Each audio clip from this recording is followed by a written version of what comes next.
একটা মেসেজ ইদানিং আসছে ইমোতে, হোয়াটসঅ্যাপে, ফেসবুকে বিভিন্ন লোক শেয়ার করছে, আমি দেখছি। মেসেজটা হলো এরকম যে অমুক তারিখ থেকে পহেলা রমজান শুরু হবে। এই সংবাদটা আপনি যদি একজন মানুষকে প্রথম দেন তাহলে আপনার জন্য আল্লাহ জাহান্নাম হারাম করে দিবে। বলেন সুবহানাল্লাহ। আমিন না লিখে যাবেন না, আমিন না বলে যাবেন না। এরকম একটি মেসেজ আমরা ইদানিং দেখছি যে এটি আপনার ফেসবুকে, আপনার ইমোতে, হোয়াটসঅ্যাপে বিভিন্ন জায়গায় মানুষ শেয়ার করতেছে এবং আমার কাছে বহু লোক পাঠাইছে দেখলাম। তো এই যে একটি জিনিস, এটার ভিত্তি কতটুকু? দেখুন, প্রথম কথা হলো রমজান কোন দিন শুরু হবে এটা তো শাবানের চাঁদ দেখার পরে বোঝা যাবে। এখনো শাবানের চাঁদ দেখা বহুত বাকি আছে, তার আগে থেকে অমুক তারিখ থেকে রমজান, এটা তাহলে প্রথম একটা মিথ্যা দিয়া শুরু, একটা প্রতারণা দিয়া শুরু। দ্বিতীয়ত কথা হলো, এরকম কথা নবী সাল্লাল্লাহু আলাইহি সাল্লাম কখনো বলেন নাই। এটা নবী সাল্লাল্লাহু আলাইহি সাল্লামের মিথ্যাচার।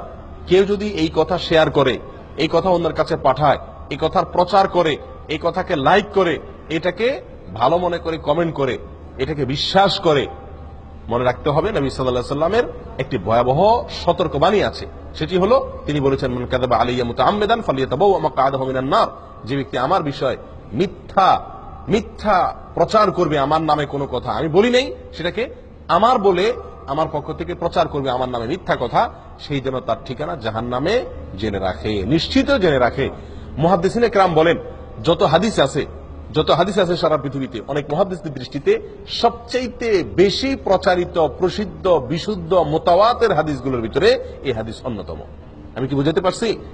এত জঘন্য বিষয় যে নবী সাল্লাল্লাহু আলাইহি সাল্লামের নামে আপনি মিথ্যাচার করছেন। প্রিয় ভাইরা, না বুঝে এই মেসেজটা আমরা অনেকেই শেয়ার করছি, অনেকের কাছে পাঠাচ্ছি, এটাকে বিশ্বাস করছি। মনে রাখতে হবে, এরকম কোন কথার ভিত্তি শরীয়তে নাই। রমজান অমুক তারিখ হবে, অমুক তারিখে হবে, এই সংবাদটি আপনি যদি প্রথম কাউকে দেন তাহলে আপনার জন্য জাহান্নাম মাফ হয়ে যাবে। এটা যদি আপনি এতজনের মাঝে শেয়ার করেন তাহলে আপনার এত সওয়াব হবে।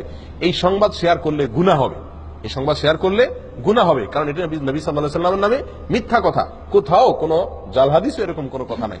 সহিহ হাদিস তো দূরের কথা, কোনো জাল হাদিসেও এরকম কোনো কথা পাওয়া যায় না। এটি সম্পূর্ণ মন গড়া কে বা কারা চালু করেছে। এই সমস্ত মেসেজ থেকে আমাদেরকে সাবধান হওয়া উচিত। আল্লাহ আমাদের ঈমান আমল রক্ষা করেন।